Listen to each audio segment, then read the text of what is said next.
All right, so back, but I was never really gone. Anyways, we're gonna talk about Pathfinder some more. We're gonna talk about Pathfinder skills, but I wanted to make sure that this got recorded as a separate vodcast and not as part of the skills series. So basically, this is talking about what are we supposed to do with our D&D games now, is what I'm running into. So case in point, and I don't want my players to feel bad when I say this, but I've been playing D&D for a very long time, like 25, 26, 27 years. I don't even know anymore. And I'm pretty good at sense motive. I'm pretty good at insight. I'm pretty empathetic. I'm not a very sympathetic person, but I'm pretty empathetic. Like, I have a pretty good idea where people are coming from, what people are after, what people want. That, I think, is part of what helps me run a good game, is that I listen and I pay attention, I follow cues well, and I understand like how to navigate this and what people are after. So here's the problem. So all the time people say, oh, well, influencers. And I don't really like that term. I don't like influencer. I don't think it's a cool term. But like, I was upset with what happened with the OGL. But I had already made a decision to give Pathfinder a fair shake finally, and at least try to learn the system and learn more about it, and try to run a game in Pathfinder. Especially the Serpent Seas, the Raiders of the Serpent Seas game, which is sort of the Viking version of Odyssey of the Dragon Lords that's coming out this year. And I was like, I'm going to go ahead and learn the system. Well, then when the OGL thing happened, I felt really bad, and I felt really upset and really confused. And so I took the feelings that I had about that, and I put it into doubling down on learning Pathfinder 2 and trying my best to really learn as much about the system as quickly as possible. And I think my excitement was kind of like infectious to the point that other people were like, oh wow, he's always talking shit about Pathfinder 1, and he claims that Pathfinder 2 is good, but he's never given it a fair shake, and here he's trying to play Pathfinder 2, and I want to see what this is about. And I've been very transparent about the process, and like streaming the process of learning and finding a group and being a player and all that. And I think that there are people on my server who were already very excited about Pathfinder 2, or already very curious about Pathfinder 2, and now they're like trying it and they're getting into it. And the more excited that I get and the more excited that they get, we as a small community are sort of influencing each other to be more and more excited about it, right? That excitement is contagious. We've been playing D&D for, some of us, 20, 30 years. We've been playing 5e for 1, 2, 5, 6, 10 years of 5th edition D&D. So something shiny, something new that we're all excited about. It's very easy to get excited about this new thing, especially when we feel like by being excited about it, we're not only trying something new and doing something new, but we're also sticking it to Big Corpo, right up Big Corpo's asshole. So like, here's the problem. I'm running a game Monday night, and it's very obvious to me that my players, for the most part, are like the distracted, boyfriend meme. Like, we're playing level 18 Dungeons and Dragons, but they're just thinking about Pathfinder. Yeah. And, like, I don't blame them, because I'm thinking about Pathfinder a lot, but I'm also not going to change the game that we've been playing for 2.5 years to Pathfinder 2 just for the end of the campaign, right? Like, we are going to play the game till the end, and we're going to play the game with Dungeons & Dragons 5th edition, comma, and our world patch document, period. And that's what we're going to fucking do, okay? And that's what we're going to fucking do, alright? Like, I am too busy to make all of our current games Pathfinder 2 games. Period. Alright? But there's more to it than that. Alright? Every one of the campaigns that I run, I spend months learning the campaign, planning the campaign, I don't just decide on a whim, like, oh, I'll run this game. That sounds cool. No, I think really hard about the campaigns that I run, and I invest a lot of money, and I invest a lot of time. And my time is money into these games, okay? And I charge for these games, and I feel that I deliver a quality product, and I don't mind charging for these games. So when I run these games, I look for opportunities to add homebrew and add house rules that make those games feel special, right? That make those games feel unique, so that we aren't just playing more vanilla, raw, 5th edition Dungeons and Dragons, okay? So, like, here's the thing. My Red Hand of Doom group, some of them were Pathfinder kids. They came over to play Dungeons and Dragons on purpose. They don't want to play Pathfinder 2. They want to enjoy playing the campaign that we got. So that's one thing, all right? My other thing is my other groups, Mythic Odyssey, like, we're having a good time, right? We're playing the game. Is it getting a little stale? It might be getting a little stale because, you know, we've been playing D&D for so long. I understand that. If everybody's trying out these new systems and seeing all this exciting stuff, is it going to feel even more stale? Maybe. My level 18 game, I don't know what to fucking tell them. We got so many powers and abilities and special things that they could do. I don't even know. Like, they've got like character sheets that are like 6-7 pages long. Like, I don't know what the fuck else you need. I'm sorry it's not exciting anymore. I'm sorry it's not cool anymore. Like, I guess we'll just like grind out the rest of our like post-game high-level campaigns, since I can't seem to make it cool and exciting anymore, since Pathfinder 2 is the coolest thing in the whole world and we're not playing that. But what about my Curse of Strahd games? My Curse of Strahd games just started back in November, right? They're only like 2 months old. They're not even 10 sessions in. Should I put them on hold and switch them over to Pathfinder 2? No. No. First of all, they're so heavily homebrewed because I know the 5th edition system enough to feel confident in the decisions that I made to create that homebrew and to create those custom no magic, low magic rules that, by the way, I spent like 5 or 6 months working on. So I really don't want to scrap all of that just to like make everybody happy that they get to play Pathfinder 2 that much sooner. Secondly, I'm still learning Pathfinder 2. I'm not in any position to start homebrewing Pathfinder 2 to make it better for a horror game, to make it better for a survival game.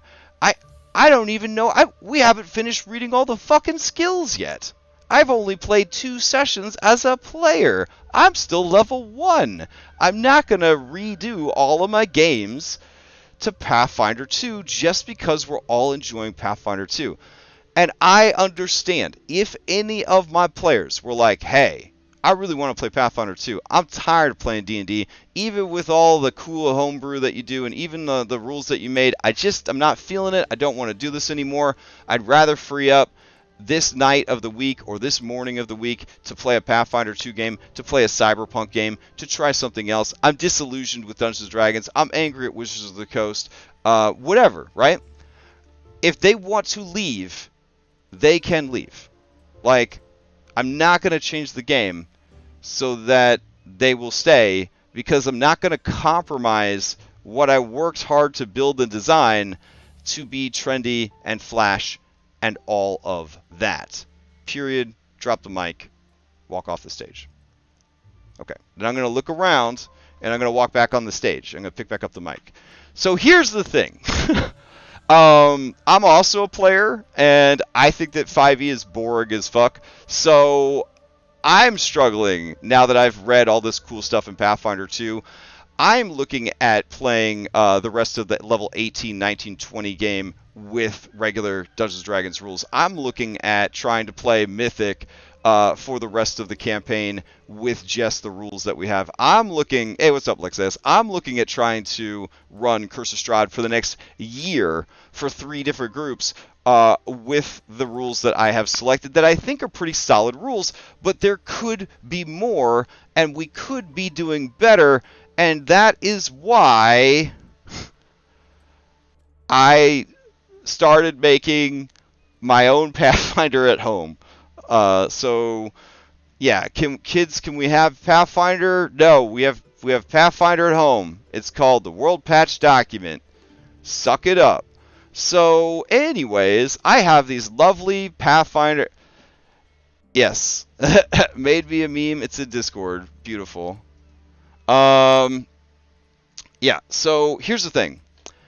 Pathfinder 2 inspired rules. So there are some things that I have seen in Pathfinder that are so good that I don't know why we don't just have it in 5e. And oh no, Josh, why you got to do me like that? That's rough. All right, we'll leave that up. So here's the thing. I definitely want to I want to make everyone happy to a certain extent. Mostly I want to make myself happy. And so in that pursuit, I have stolen some of the rules from Pathfinder, and I have kind of come up with what I think is a pretty cool way to use these rules in 5th edition D&D until such a time that we are no longer playing 5th edition D&D. View this as like when you play an MMO and they're going to overhaul everything, so they kind of like start leaking in the new features, but you're still playing the old game, but you got some of the new game. That's kind of what we're kind of trying to do here. Anyways, so first of all, the Frightened condition in Dungeons & Dragons 5th edition is terrible, and it is inequitable, and it is bad. It is not fun, it is not cool, it is stupid.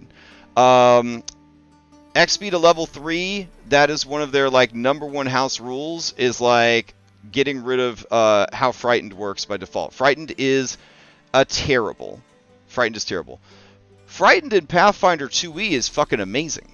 So what I'm going to do is I'm just going to throw 5th edition Frightened in the trash, and we're going to replace it. So we're going to replace the 5th edition Frightened status, which is a frightened creature has disadvantage on ability checks and attack rolls while the source of its fear is within line of sight. What a stupid mechanic.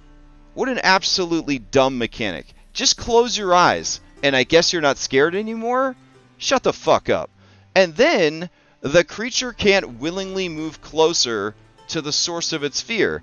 So a melee fighter, a melee rogue, a monk, a melee ranger, they're just, I guess, fuck you guys. A barbarian that's not Fury, because who would be Fury? Raw. I guess you guys just can't, I guess you can't play D&D anymore. Oh well. Sucks for you. Oh, but the wizards can play. The sorcerer can play, of course. Of course the magic users can do whatever they want. They'll just cast saving throw-based spells and have no penalties at all. Bullshit. Bullshit. So, with the Pathfinder Frightened condition, you're gripped by fear and you struggle to control your nerves. The Frightened condition always includes a value.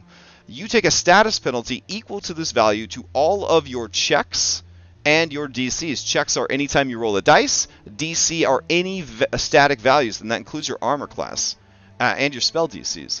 Unless specified otherwise, at the end of each of your turns, the value of your Frightened condition decreases by 1. That means that a dragon could just keep re-upping the fear every round on you with its Frightening Presence, which is pretty awesome. And I wouldn't feel bad about using Frightening Presence all the time if I knew that I wasn't fucking over all of my melee players. Unless, as a rule of thumb, for Frightened effects, a monster stacks Frightened equal to its proficiency bonus.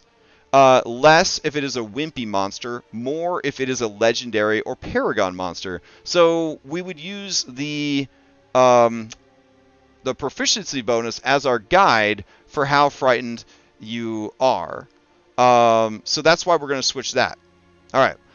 So then I was thinking about the 5-foot step, right? So when you take a 5-foot step in 4th edition D&D and in Pathfinder 2, you get to use your action to disengage and then you also get to move 5 feet. So you're preventing opportunity attacks and moving 5 feet. In 5e, disengage just works for your whole turn. So I thought about using improved disengage for when you disengage, assuming your speed is not 0, you may also move 5 feet. But I don't really like that for rogues, because rogues and monks can disengage as bonus actions. So a bow user monk or a ranged rogue is just going to disengage, and now they'll be able to fire their bow with their action, no problem. So I'm actually not going to do improved disengage. I'm going to get rid of that one. All right, so then I have something here called minor actions. Minor actions were basically the grandfather, or I guess the father, of the bonus action. Bonus action is a hot fucking mess. Mike Burles apologized every week that he was, before he got canceled, about how he wished the bonus action didn't exist. He wishes he hadn't pushed hard for the bonus action. Bonus actions ruined everything. To a certain extent, I agree.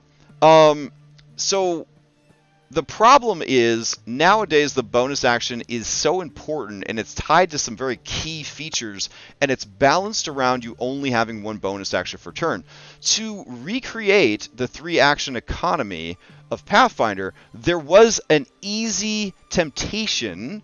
There was an easy temptation to let players exchange an action for a bonus action, or a move for a bonus action. Ergo, you could take 3 bonus actions in a turn. However, that only rewards people with bonus actions, and in some cases, it makes some people way too strong because they have very powerful actions that are specifically tied to their bonus action. And we don't want to disrupt what is already a terribly balanced system by throwing that monkey wrench in there. However, if there was something that everybody could purchase with their actions that would still give you a little bit of flexibility, it would kind of give you the feeling of a 3-action economy. So what is the 3-action economy in Pathfinder? You have 3 Pac-Mans, and you can spend those Pac-Mans to buy different things. Is there a 3-action economy in Dungeons & Dragons 5th edition? Technically, yes. It has the same shit. You have a bonus action. Even if you don't have a bonus action, you have a bonus action. You have a move action, and you have a action. And then you have a reaction, and then, of course, any free actions. And then the one they never talk about is you also have an interaction. So you get all that shit around. You basically have a 4-action economy, but you're very restricted in how you use it. You can't freely spend it back and forth. Well, what if there was some, like, bottom of the barrel things that you could do with your actions that you don't need to use your movement this round? What could you spend your movement on instead? Or you're a person that doesn't have any bonus actions. What are you going to do with your bonus action? Just be punished for not having a bonus action? So the idea here is that you could spend those actions to buy minor actions. So you could trade an action, a move, and or a bonus action for a minor action. And you can also take a minor action as a haste action. So if you have that list of things that you can do with a haste action, you could also do one of these minor actions. So I've been coming up with stuff that you could do, and I actually had another one that I thought of in the shower. So hold on. It's called Pass Through. So for the rest of this turn, your allies do not count as difficult terrain. Nice. Oh, and then there was one more I thought of, which is interact. Let's see. You gain an additional interact action. Beautiful. All right. Other things that you could do with a minor action would be take cover. If adjacent or behind terrain or objects that might provide cover, you actually start using that cover. Here's the thing about cover. 1, sharpshooter feat, spell sniper feat, A5E Ranger existing, just all the fucking bullshit that they like. Let's make rules and then immediately invalidate the rules. That's like 5th edition design, basically.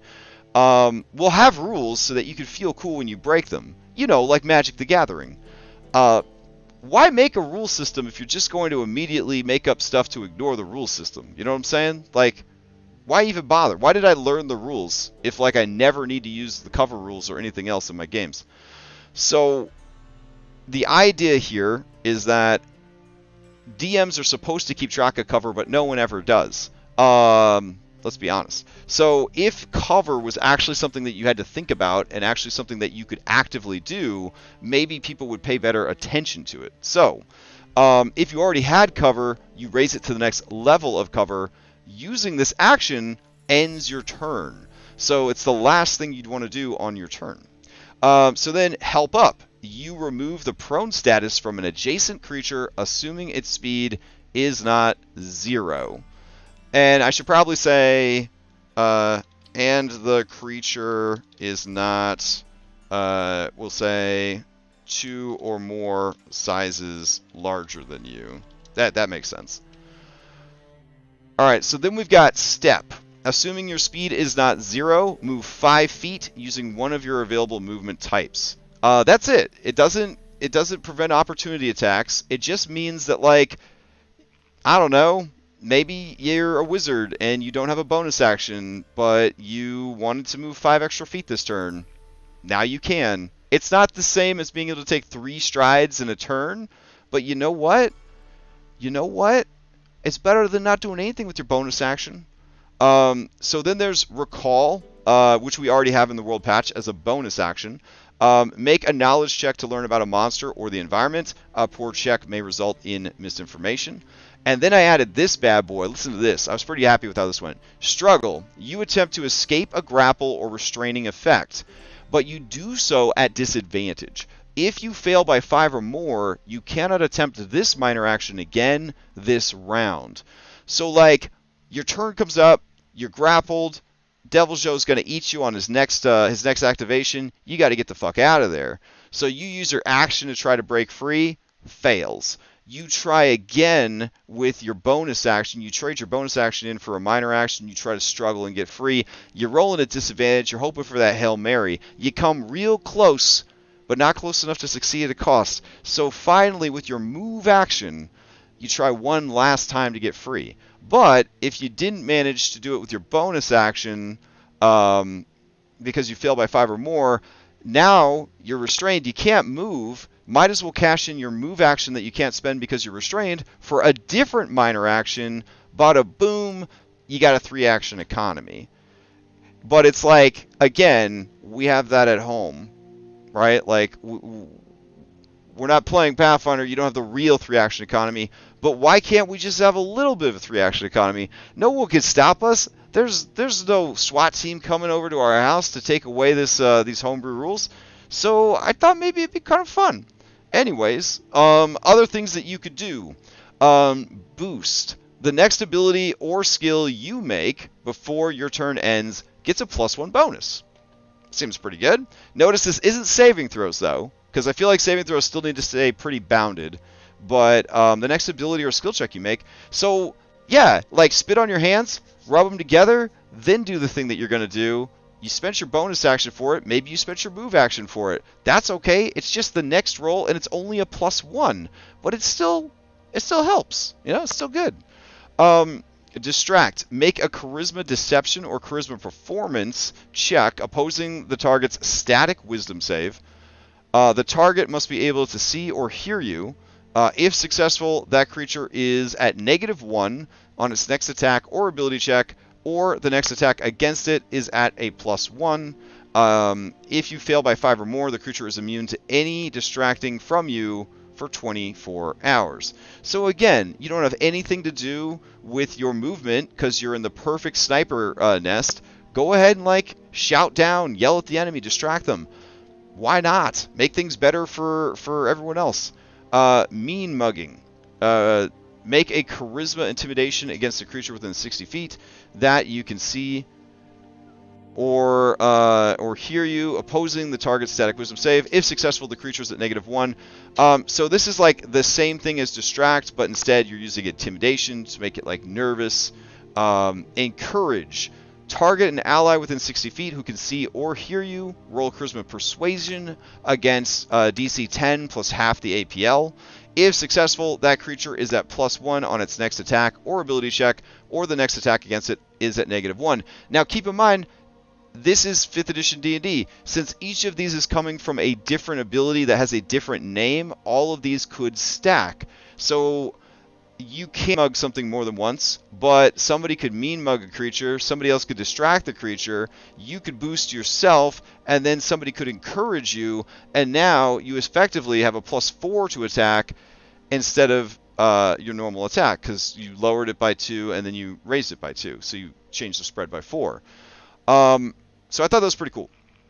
Then there's this ability, Lower Guard. You invite enemies to attack you by granting advantage. This was inspired by Solasta. To all attacks made against you. This cannot be used at the same time that you benefit from a dodge action. But basically, as long as you're not under the benefits of a dodge action, even if you have like Mirror Image or Blink or Displacer Beast Cloak or whatever, you could lower your guard to try and make yourself a more appealing target to maybe lure a monster away from coup de grace-ing your friend or attacking someone else, because, hey, I know you're struggling to hit me because I have 25 armor class, but what about now? And you just throw your hands wide, like invite them to attack you. So it's kind of like a subtle taunt without being like a forced taunt, which I thought was kind of neat.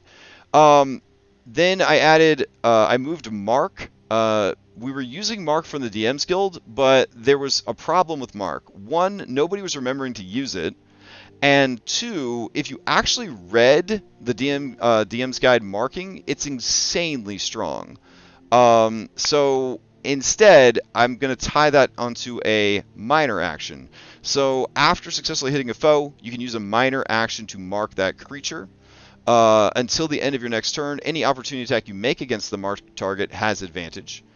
Furthermore, this opportunity attack doesn't expend your reaction, but you cannot make the attack if anything, such as Incapacitate Condition or the Shocking Grasp spell, is preventing you from taking reactions. You are still limited to one opportunity attack per turn, but can now use your reaction for other things. Which is great if you're a rogue or a fighter with like protection stance or something like that, or a monk who wants to like catch missiles. Bonus actions that can also be taken as minor actions would be the Tumble and the Overrun. These are abilities that allow you to move through somebody else's space. And so basically you could do this twice per turn. You could have your movement, and then you could tumble, and then tumble again. You could tumble, move, and then tumble. Remember, in 5e, you can split up your movement. By allowing you to trade an action for a minor action, you could effectively tumble twice or overrun twice in a turn, which could be pretty dynamic. So anyways, that's my attempt at trying to meet everybody halfway in my games. So everybody that's like so horny for Pathfinder 2 and that 3 action economy and trying out that, you know, that stuff and wanting to play that stuff, like, I feel like I still have some good stuff to offer here that I worked really hard on. I believe in the games that I have built and that I'm running, but I am willing to adapt and try to bring some of that flavor and some of that fun from Pathfinder 2 over into our 5e games so that we can at least finish the games that we started with a bit more excitement and a bit more variety and a bit more fun. And the more I learn about Pathfinder 2, if I find something else that I think is just a fantastic rule or a superior rule, I'm going to look at ways to bring that over into 5e, because I don't want the next year of my life to be spent looking over the fence and wishing that I was just playing Pathfinder 2. I want to enjoy the games that I've already started, and I don't want to overhaul everything that I worked so hard to build. It is much easier to put out a content patch than to completely rebuild the game. There ain't going to be no Final Fantasy XIV success story here where I take the servers offline for a month and then we relaunch as Pathfinder 2. These games are staying 5th edition D&D games with all the homebrew. but we are going to patch in some cool features that might make things a little bit more interesting. But once these games are over, there's no more 5th edition D&D. We're just going to play Pathfinder, and we're going to try out other games. Period. The end. So, all right, I'm going to go grab some dinner, and then I'll be back for like 30 minutes of Curse of Strahd prep, and then I'm running my game at 8 o'clock. I hope everybody is having a wonderful night. Maybe I'll see you in a little bit for the Curse of Strahd prep. If you're interested in these rules, I made them available on my Patreon today, and as I refine them, they will be posted up on the server and all of that good stuff. So, oh, you're running the... All right, so good luck running the beginner's box tomorrow, Josh. Sylvie, the Enchantress, is running it on Sunday, I want to say. I'm tempted to run myself through the single-player campaign on stream at some point. Maybe after I finish reading through all the skills. So, all right. I'm going to grab some dinner. Thank you guys for hanging out, and I will see you next time.